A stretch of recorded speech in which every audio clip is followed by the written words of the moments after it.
Janji harus sehat, bisa nggak? Janji sehat ya. Harus bisa jalan sendiri, nanti Miss Yuni bareng naik taksi sama kamu. Tak jemput kamu dari mana ke mana, tak anterin. Makasih, Miss. Iya, tapi kamu harus sehat. Kamu nggak sehat, saya nggak mau. Sehat. Sehat? Pasti sehat nggak nih? Bisa janji sama saya kamu sehat? Iya, pasti. Sehat ya, olahraga ya, makan yang banyak, olahraga. Tubuhnya digerakin, ya? Ya udah berapa hari saya juga nggak masuk makanan. Harus makan. Harus makan, di foto ke Miss Yuni makanannya. Kalau kamu nggak makan, saya nggak mau nemenin kamu. Ayo, janji bisa nggak? Di foto ke saya makanannya, saya pengen lihat ya. Bisa, Miss. Yo, kamu foto sama saya akan seneng. Kalau saya seneng, saya mau ngajak kamu jalan-jalan. Tetapi kalau saya nggak seneng, saya nggak mau bantu kamu. Paham? Ini apa si IC nggak apa-apa itu nggak masalah. Udah nggak usah dipikirin. Yang penting kamu saya dulu, nanti makan bareng sama Miss Yuni. Ngerti? Kasih, Miss. Janji loh, di foto malam ini aku pengen lihat makananmu apa. Kalau kamu nggak mau tuh aku nggak mau berteman sama kamu. Bisa? Ya, di foto ke saya ya makanannya ya. Tadi udah tak makan tadi. Saya pengen lihat lagi yang malam. Saya nggak mau. Saya maunya malam ini makan di video. Janji? Kalau sampean nggak makan, aku nesu malah. Ya? Ya, Miss. Ya, tenang lo ya. Tak tunggu ya. I love you. I love you. Lihat ya makanan nih. Delok ya makanan nih. Mana? Makanan di. Ayo pelan-pelan. Ini, Miss.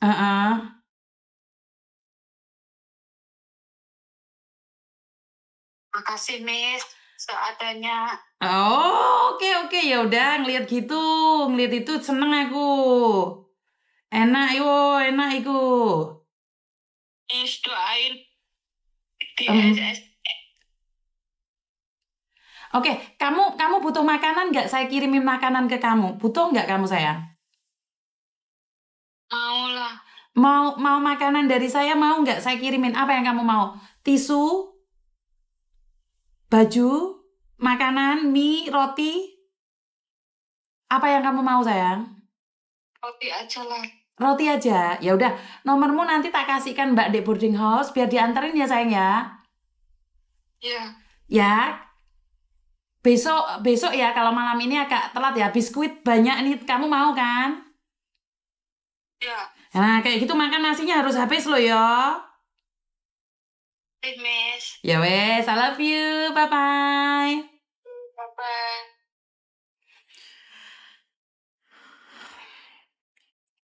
Oke teman-teman,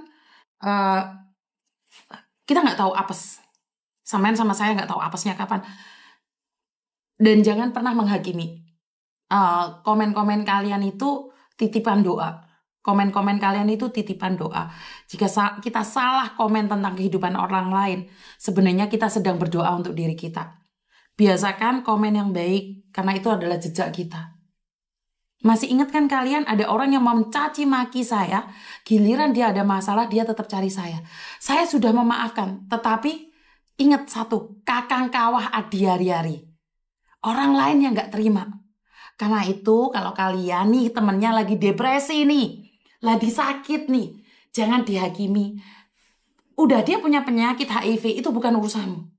Biar dia dan Tuhannya yang mempertanggungjawabkannya. Tetapi inilah edukasi. Kenapa? Jangan sampai kita melakukan itu. Apa? Kamu menghakimi, memang kamu tahu masa depanmu seperti apa. Ngerti ya maksud saya? Seorang ibu kayak gini, anaknya jadi suster mbak, jadi perawat. Jadi kita nggak perlu menghakimi orang lain. Saya tadinya marah, benci. Tapi mau apa? Udah terjadi. Karena itu konten ini adalah memberikan edukasi, jangan sampai seperti ini. Karena kalau kamu melakukan seperti ini, akhirnya ini ceritanya. Ceritanya seperti ini. Jadi saya lebih memilih untuk kalian, ini edukasi nih, nggak baik, ini nggak baik, ini orang ini aib, ini jahat. Karena itu jangan seperti dia. Terus kalau kamu hari ini menghakimi, memang kamu tahu masa depanmu besok? Enggak. Kita semua nggak tahu. Dan ingat, kita harus memperkuat diri kita sendiri. Dengan adanya seperti ini, kita harus tepuk dada tanya selera. Bukan menghujat. Saya masih beruntung dijauhkan dari hal ini. Jadi bersyukur terus. Jadi jangan menghakimi. Karena belum tentu kamu yang baik, anakmu, keturunanmu, lebih baik dari ibu ini loh. Ingat loh, ibu ini punya anak seorang perawat loh di Indonesia. Kuliahnya dukur loh, tinggi loh. Belum tentu anakmu. Enggak anakmu yang lembe-lembe, yang dek tembok-tembok kayak ngelewer-ngelewer, enggak tahu. Jangan menghakimi. Biasakan di konten ini jangan menghakimi. Dan saya selalu ingatkan, di kantor saya ini banyak sekali makanan, cemilan, tisu, pampers. Jika temanmu ada yang sakit, kasih tahu saya. Walaupun saya ada di Indonesia, walaupun saya ada di Taiwan, saya akan datang.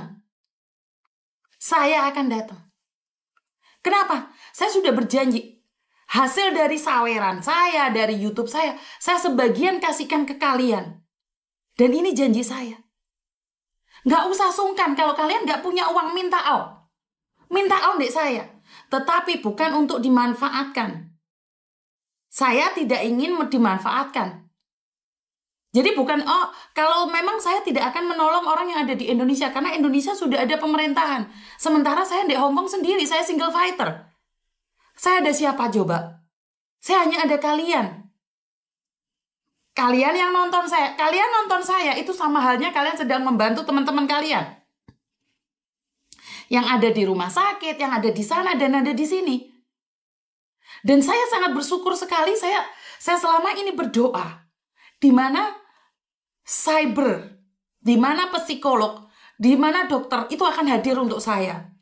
Dan saya secara pribadi sangat terharu sekali. Saya jauh dari ekspektasi ya. Saya tidak menyangka BP2MI punya langkah-langkah seperti ini. Saya sempat berbicara dengan Pak Menteri ya. Pak, bagaimana dengan cyber? Apakah BP2MI itu punya cyber? Ya kita sedang jalankan Mbak Yuni. Kenapa? Saya tuh sangat ngeri sekali. Banyak sekali teman-teman kita tertipu tapi tidak ada tindakan. Banyak teman-teman kita itu depresi tapi nggak ada psikologi.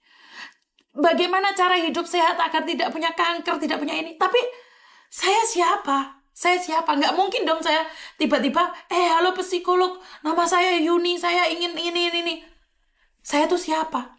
Saya itu siapa? Saya tahu diri. Saya benar-benar tahu diri. Karena itu saya tidak pernah berani melampaui kemampuan saya untuk meminta bantuan. Dan Tuhan memberikan izin BP2MI untuk menggandeng saya, itu udah anugerah terindah bagi saya. Saya tidak butuh red carpet buat diri saya, tetapi saya butuh red carpet buat kalian. Kalian kenal saya, saat ada masalah saya langsung laporkan. Saat ada masalah saya laporkan. Karena apa yang saya punya, channel yang saya punya, itu buat kalian. Benar saya kaget loh. Saya nggak ada, udah nggak tahu lagi ya. Saya sudah nggak tahu lagi bagaimana caranya ngumpulin psikolog. Nggak mungkin. Saya tuh kenal sama salah satu psikolog, masih inget kan 3 tahun yang lalu kita ngobrol. Tapi kan saya tahu batasan saya itu siapa. Terus tiba-tiba saya nanya, Bu ada waktu nggak ngonten sekarang? Kan nggak gitu karena dia adalah seorang dosen. Saya sangat menghargai itu. Dan tiba-tiba dapat tawaran. Apa nggak ini sebuah rezeki yang sangat besar sekali bagi kita? Penonton saya yang dari Amerika, yang dari Prancis, yang dari Korea, Australia, New Zealand, Hong Kong, Taiwan. Tiba-tiba kita dapat psikolog gratis, teman-teman. Kebayang nggak sih kita seperti apa dan bagaimana? Ini semua doa-doa kalian. Siapa kita? Dulu saya masih ingat banget Pak Konjennya Hong Kong, saat saya ingin bertemu dengan beliau, saya harus buat surat. Sementara saya bukan instansi dan bukan siapa-siapa. Makanya saya itu kalau pingin meminta pada pejabat itu takut banget. Takut saya itu, trauma saya. Saya itu trauma disuruh buat surat. Karena saya single fighter, saya nggak bisa, Rek.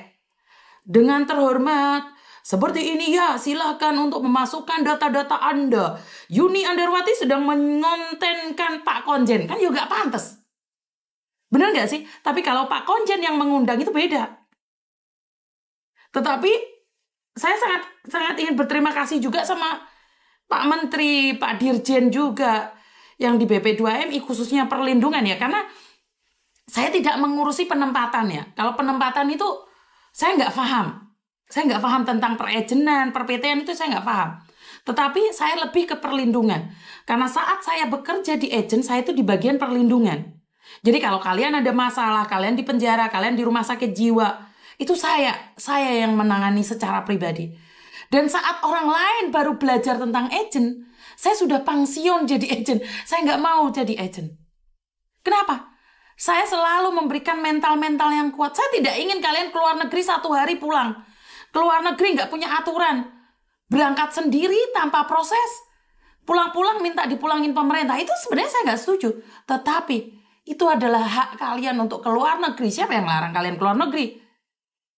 Kabur saja dulu. Ya nggak apa-apa, kabur saja dulu, nanti sukses balik. Iya kan? Tetapi percayalah, Indonesia itu tetap keren. Indonesia itu keren banget. Cuman bagaimana kita harus mengubah paradigma orang-orang itu yang punya mental-mental pengemis. Mental-mental yang pengemis dan mengharapkan keinstanan. Itu yang harus dirubah dan harus mindset kita kuat. Sekuat apapun hati kita, tapi kalau nggak ada yang peduli, ancur juga. Nah, kemungkinan besar dari psikolog-psikolog Indonesia itu sedang nonton kita ya. GR juga sini saya. Enggak, maksud saya adalah apakah mereka tidak melihat fenomena orang nangis, fenomena ditipu, fenomena susunya disampirkan di belakang? Apakah yakin pejabat yang ada di Indonesia itu tidak nonton atau tidak tahu? Tetapi ini sangat keren sekali di bawah kementerian yang baru, di bawah Bapak Dirjen Perlindungan yang baru melakukan gebrakan. Ini kita merasa jadi orang. Merasa dipedulikan oleh negara. Apa? Disediakan psikolog atau kedepannya ada dokter atau ada pengacara yang memberikan edukasi-edukasi. Dok-dokku hilang, Mbak. Dok-dokku modar. Ya. Pokok intinya adalah satu hal. Kita tetap dukung apa yang dilakukan oleh pemerintah. Karena kita nggak bisa bergerak sendiri. Nggak bisa. Apalagi saya cuma small potato. Nggak bisa, saya nggak bisa melakukan apapun. Jadi saya sangat appreciate sekali dengan apa yang dilakukan oleh Dirjen Perlindungan. Di bawah kontrol Pak Menteri. Saya harap BP2MI itu benar-benar bisa dirasakan kehadirannya. Bisa menyediakan psikolog, walaupun belum ngobrol sama saya sudah, hati saya sudah kembang kempis, Mbak. Benar nggak sih? Tanpa live-mu sepi, Miss. Nah, makanya. Dan kita gacor kayak gini, saya nggak capek, Mbak. Kenapa? Karena saya bahagia saat kalian bilang, Miss, saya terhindar dari penipuan. Miss, saya nggak gendeng, Miss. Untung, Miss. Ya. Jadi, mungkin itu aja ya, teman-teman. Makanya kadang-kadang ngomongnya harus sopan. Ternyata yang nonton itu Pak Menteri, apa Pak Pejabat. Awakmu lah ngomongnya gak gawe arek. Kadang-kadang aku ya pingin sopan. Bojoku teko sing. Bojoku teko ya lho, aku mulai. Assalamualaikum warahmatullahi wabarakatuh. Berkat Tuhan mengalir atas hidup kita semua. Semoga semua makhluk hidup bahagia, baik yang nampak maupun yang tidak nampak. Terima kasih dan bye-bye.